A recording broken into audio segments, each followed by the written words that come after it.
E a presença de Deus, o Shekinah descia ali. Você sabe o que tem ali dentro? É os 10 mandamentos. Você sabia que tem ali as tábuas da lei na Arca da Aliança?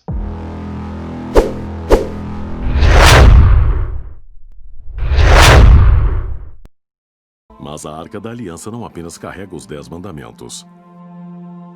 Ela também foi designada para ser o trono do próprio Deus.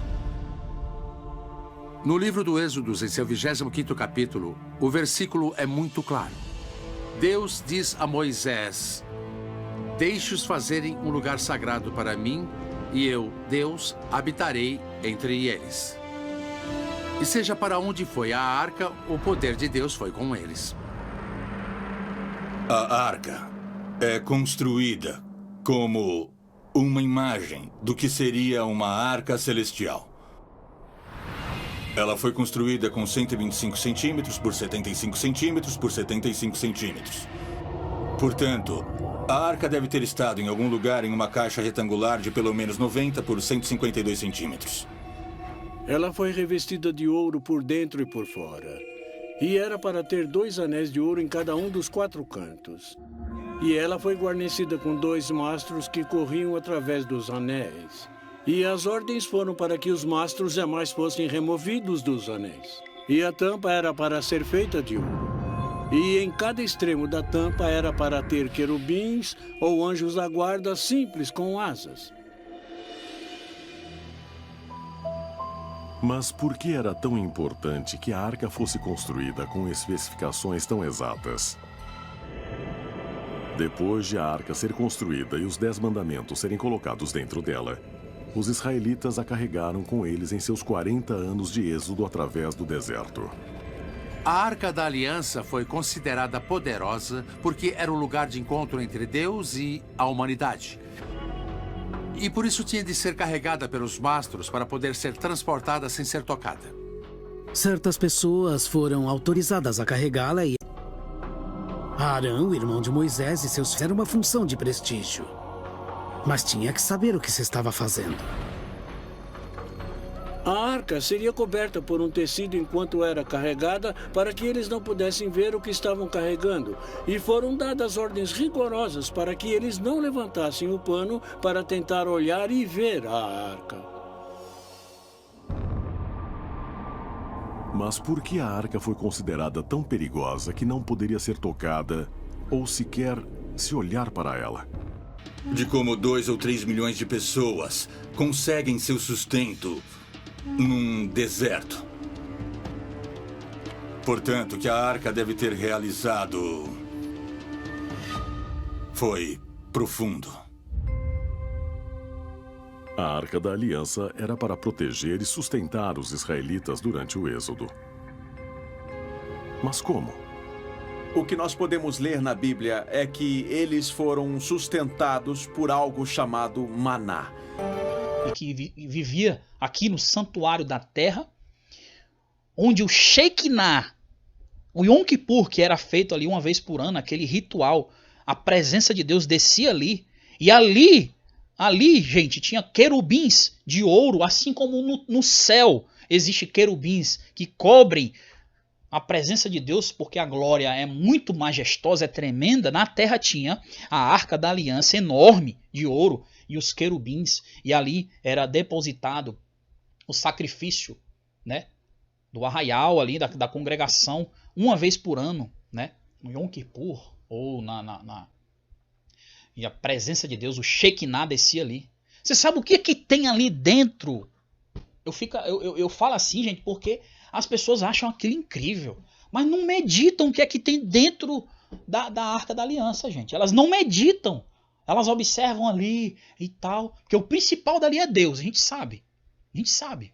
Mas qual é a base? O que é que segura? O que é que segura? O que é que está abaixo ali? A base. É os 10 mandamentos. Você sabia que tem ali as tábuas da lei na Arca da Aliança? É por isso que o verso 17 termina dizendo assim, ó. E o dragão foi fazer guerra ao restante da sua semente, os que guardam os mandamentos de Deus e têm um testemunho de Jesus. É porque ele não suporta. Ele é igual aquela música daquele cantor Raul Seixas que falava que eu não sou besta de bancar fama de herói. Sou vacinado, sou cowboy. Cowboy fora da lei. Porque ele não aceita, ok? Ele não aceita a lei, os 10 mandamentos. Então, se existe um grupo na Terra que guarda os 10 mandamentos, ou que guardará um dia, que muitos vão observar essa verdade e vão aceitar, esse é o grupo que Satanás vai perseguir. Então, você começa a entender que a perseguição de Satanás não é apenas com a tecnologia, é também. Não é apenas com a questão de uma picadinha de abelha, mas é também. Okay? Tudo que é opressão, ele está no meio. Mas o principal objetivo dele é fazer as pessoas desobedecerem, porque assim ele fez com o primeiro casal. Desobediência é o foco dele. E Apocalipse 13, a gente não vai entender tudo aqui agora. A gente vai só na parte que vocês realmente têm dúvidas, né? Eis que pus-me sobre a areia do mar, Apocalipse 13, e vi do mar uma besta que tinha 7 cabeças e 10 chifres, sobre as suas cabeças 10 diademas, e sobre suas cabeças o nome de blasfêmia, né? Sobre os seus chifres. 10 diademas, sobre suas cabeças o nome de blasfêmia. E Apocalipse verso 12, né? O 13 verso 12, e a besta que vi era semelhante a leopardo, e tinha seus pés de ursos, e boca como leão, dragão deu seu poder, seu trono e grande autoridade. Isso aqui é característica da besta. É a característica da besta que fala lá em Daniel. Elas são parecidas, é um poder parecido. Não significa que é o poder que estava nos dias de Daniel. Significa que eles são parecidos, têm características parecidas. Versículo 13, vi uma de suas cabeças como ferida de morte, e a sua chaga mortal foi curada, e toda a terra se maravilhou após a besta. Ferida de morte, uma de suas cabeças ferida de morte. Gente, essa uma de suas cabeças ferida de morte, eu fico assim, eu não quero nem falar nesse assunto, porque é algo tão tremendo aqui, porque eu acredito que as cabeças da besta não significam o império lá do Egito, não, gente. Eu acredito que cabeça de um poder é o líder daquele poder. É a cabeça de um poder, só pode ser o líder daquele poder. Dizem que Deus é brasileiro, mas uma coisa é certa. Durante suas visitas ao Brasil, João Paulo II virou João de Deus e nunca foi tão brasileiro.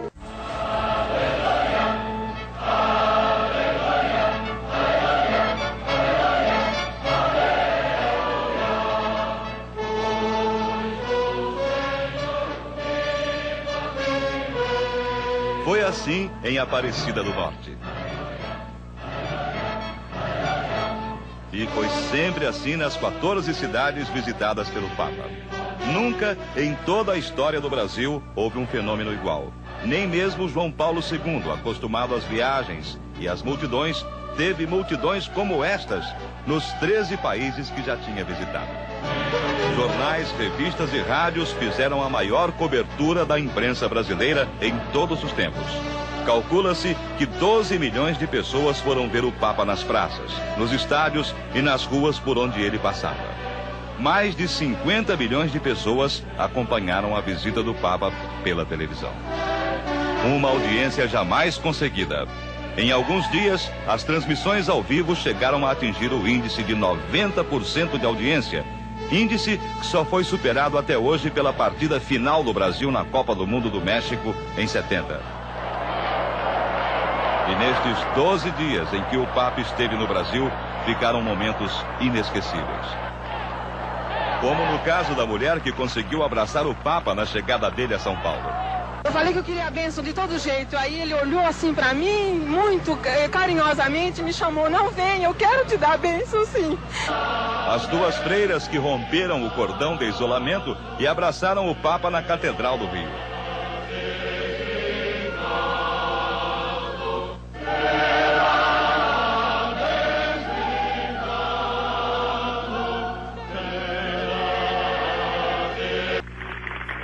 Nessas andanças pelo Brasil, João Paulo II experimentou vários tipos de chapéus.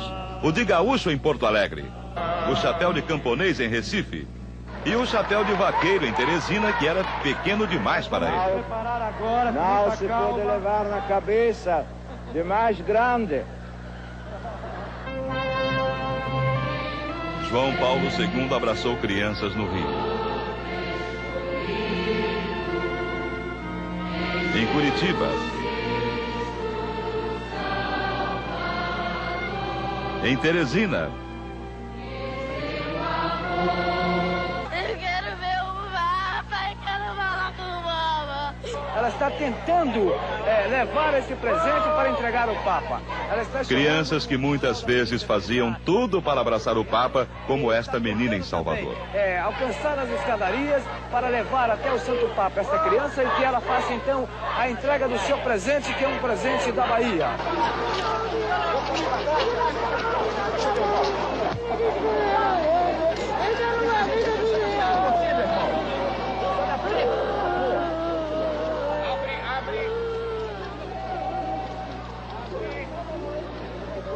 Meu irmão, não precisa, não, por favor. Houve um momento em Porto Alegre, no 8º dia da visita, que João Paulo II praticamente resumiu tudo o que estava sentindo com um agradecimento à multidão. Na língua italiana, grazie, grazie, tantissime grazie.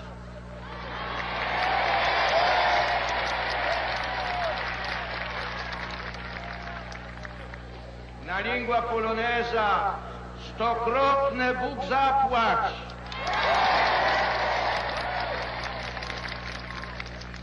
E pelas outras línguas, muito, muito, muito obrigado.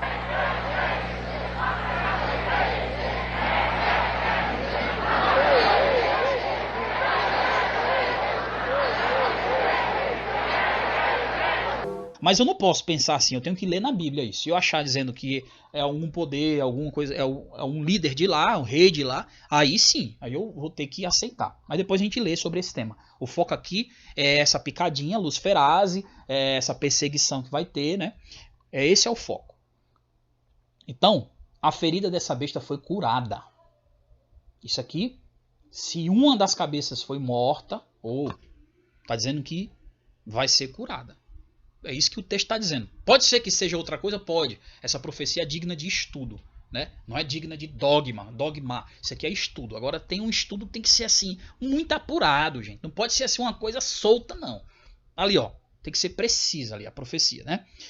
O versículo 4. E adoraram o dragão que deu à besta o seu poder, e adoraram a besta, dizendo: quem é semelhante à besta? Quem poderá batalhar contra ela? O mundo vai dizer isso. Ninguém tem a autoridade que eles têm, cara. Quem é que vai, cara, bater de frente com um poder desse aí? É o que eles dizem. Ah, meu querido, existe alguém que vai ferir essa estátua aqui, esse império, nos pés, ok? O leão da tribo de Judá, a rocha eterna. Então, por isso tem aquele hino que fala: eu clamo a rocha eterna e ela me socorre. Ô rocha maravilhosa, essa rocha eterna que é Jesus Cristo, que destruirá esse império nos pés. Significa que os pés têm quantos dedos? 10 dedos. Ou seja, nós vamos ter a terra dividida em 10 super nações. Nossa, que tremendo isso, né? Depois vamos estudar sobre as 10 super nações. Vocês deixem no comentário o que é que vocês querem sobre esse tema, se vocês querem aprofundar em algum tema, né? E quem é semelhante à besta, quem poderá batalhar contra ela? E foi-lhe dado uma boca para proferir grandes coisas, blasfêmias, e deu-se-lhe poder para agir por 42 meses. Blasfêmias, ela vai falar blasfêmias. Hã? Blasfêmias? Ela vai dizer que Deus é isso, que Deus é aquilo, vai falar várias coisas. Não, meu amigo. Blasfêmia, você tem que saber o que é blasfêmia na Bíblia. E blasfêmia na Bíblia é querer se colocar no lugar de Deus. Atributos que só Deus tem, esse poder quer ter. Só Deus pode perdoar pecados e esse poder diz que ele pode. Só Deus tem os 10 mandamentos e ele diz: não, nós temos aqui, mas é mudado, é modificado. Ok? Tem os 10 mandamentos deles. Só Deus, ok? Só Deus é digno de adoração e eles aceitam ser adorados. Se ajoelhar diante dos pés, as pessoas se ajoelham em seus pés e beijam sua mão como um Deus. É isso que eles se consideram, ok? Como Deus na terra. Então, isso é blasfêmia bíblica, se colocar no lugar de Deus. Não adianta você achar que blasfêmia é outra coisa.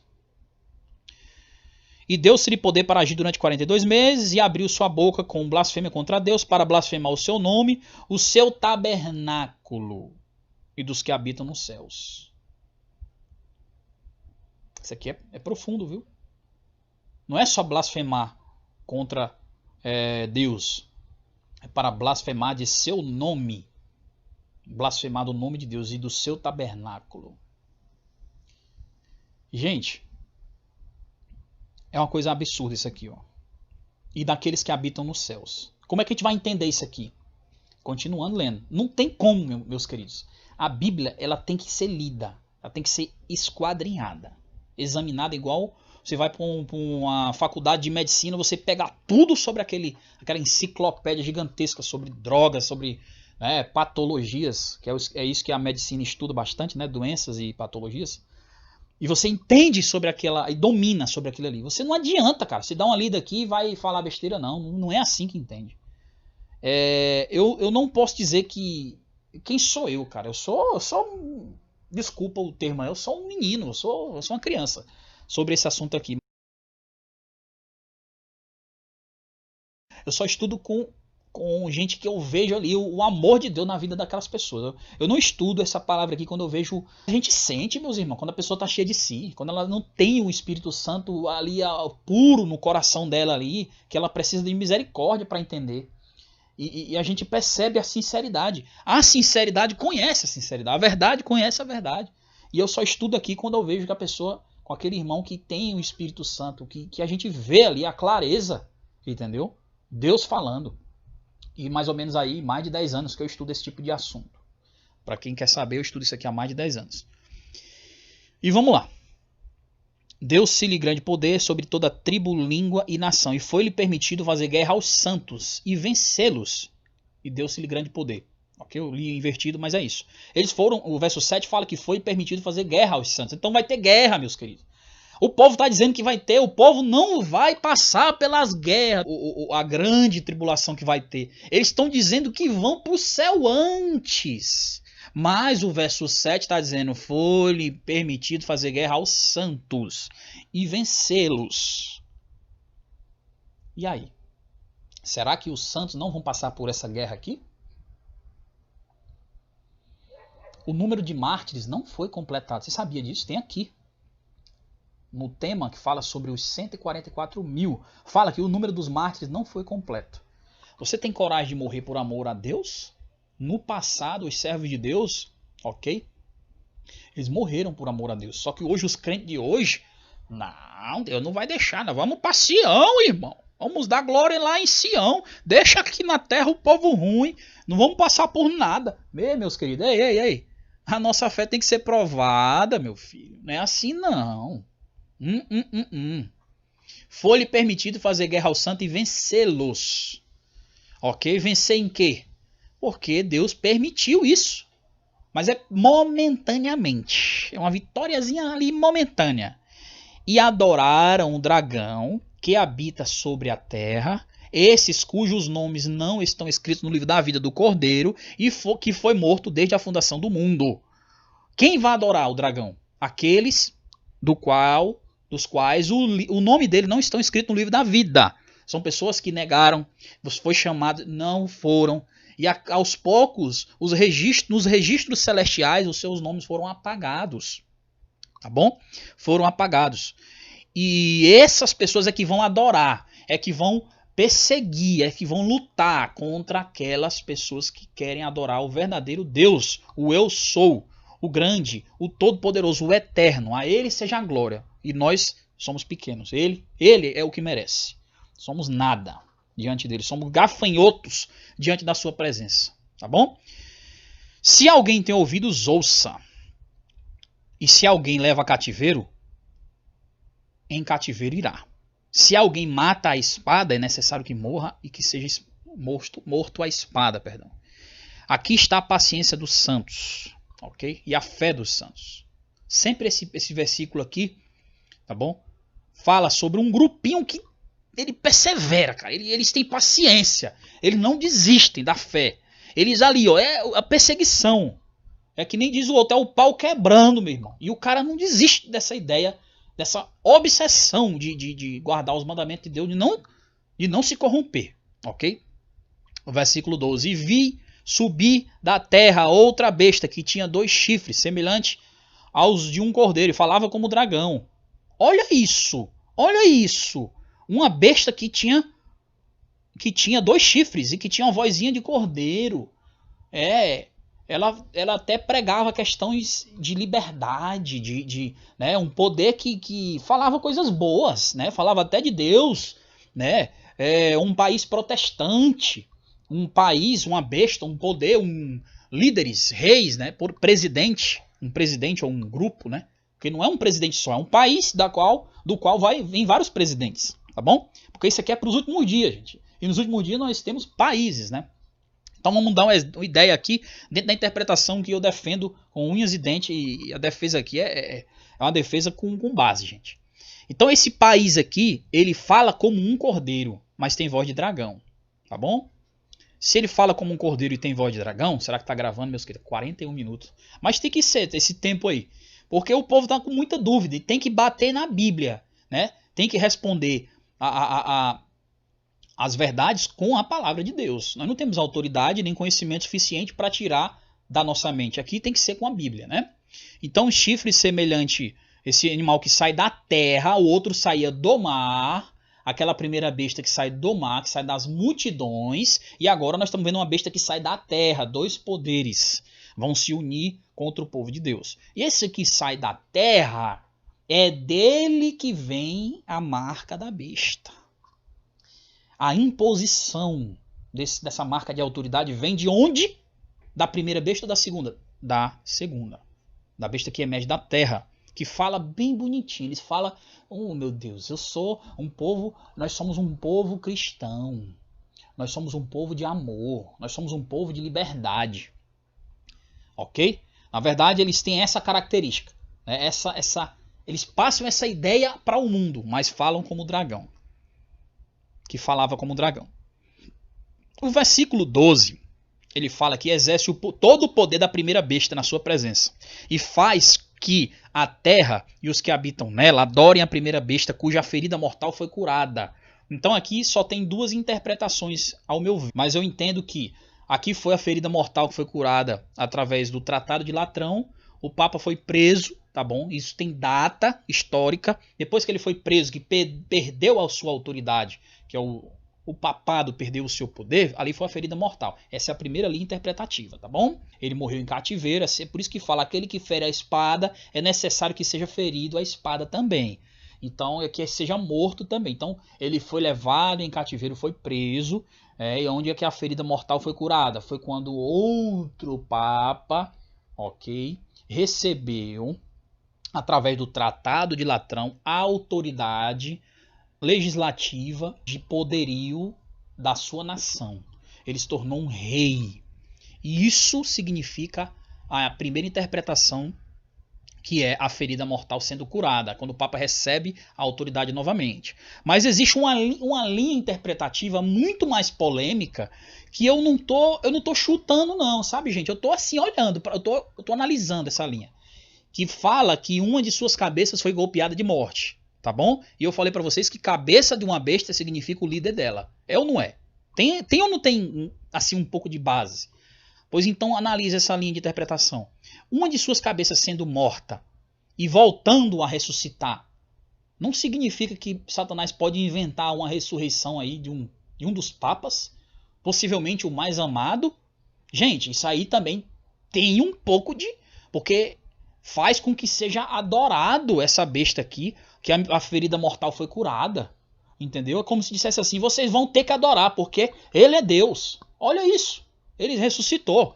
Essa é uma segunda linha interpretativa, da qual não significa que eu dogmei como verdade. Eu estou apresentando que pode ser que um dos papas volte do mundo dos mortos, supostamente, e apareça aí fazendo milagres, dizendo que voltou dos mortos, e aí todo mundo vai querer, né, obrigar a adoração a essa entidade, que é um demônio, né, disfarçado aí, que foi curado da ferida mortal. E aí é onde vem a situação, aí fez grandes sinais de maneira que até fogo faz descer do céu à vista dos homens. Você viu alguma besta fazendo sair fogo do céu? Ainda não? Não, nós não vimos isso ainda. Então, vamos ficar de orelha em pé. A interpretação está acontecendo, ela é progressiva, vai acontecendo.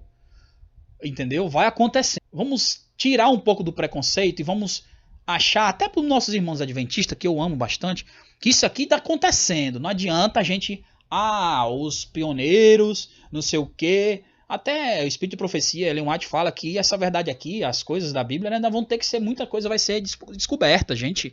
Deus ele vai revelar, isso aqui vai ser entendido. Não adianta você dogmar e dizer, se não for, a pessoa olha para o outro e diz assim, qual é o seu, você é PhD em quê? Cadê o seu diploma? Para com isso. O diploma de Jesus era o Espírito Santo. Vamos entender biblicamente, ok? Vamos pedir para o Espírito Santo falar com a gente. Se isso aqui é a ferida mortal, foi quando o Papa foi preso e quando a ferida foi curada, o papado recebeu as terras, né, de volta, através do Tratado de Latrão, Benito Mussolini entregou o poder do Papa novamente. Se pode ser isso, beleza, estamos aqui para entender, estamos aqui, a profecia vai se revelar. Quando acontecer totalmente, todo mundo vai entender a sua plenitude, ok? Porque a profecia é só entendida no momento que ela está assim começando a ser cumprida. Aí começa a Deus derramar a luz para o povo entender, entendeu? Então vamos lá. Agora, se for a ferida mortal, uma de suas cabeças são, realmente, cabeças são líderes dessa igreja, porque eu vou mostrar em Apocalipse 17 que as 7 cabeças são 7 reis, são 7 montes e também são 7 reis. Cabeça, meus queridos, são reis. Cabeça, meus queridos, é líder dessa igreja. Então, se a cabeça foi ferida de morte, uma delas, tá bom? Uma delas foi ferida de morte, mas a sua chaga mortal foi curada e todo mundo adorou essa besta, significa que pode ser também que um desses líderes que morreu volte a existir, supostamente um milagre da ressurreição para dizer que é um Deus, tá bom? E aí toda a terra vai adorar. E essa besta da terra, que acredito eu, seus Estados Unidos da América, que fala muito bem, que tem muito amor no coração, que são um povo da liberdade, mas que já não está começando a ser assim, estão invadindo as casas do povo, estão começando a obrigar o povo a fazer coisa que eles não querem, então está deixando de ser o país da liberdade, tá bom? Então vamos lá. Ele fez grandes sinais, então se ainda alguém vai aparecer para fazer grandes sinais por aí, um cabeça de uma besta tal aí, de um poder tal, de Roma, que a besta é Roma, a cabeça é um dos líderes de Roma, tá bom? É isso que a profecia fala. Não adianta eu querer forçar aqui, vou puxar para o Antigo Testamento, para a história do passado, do Egito. Gente, não dá.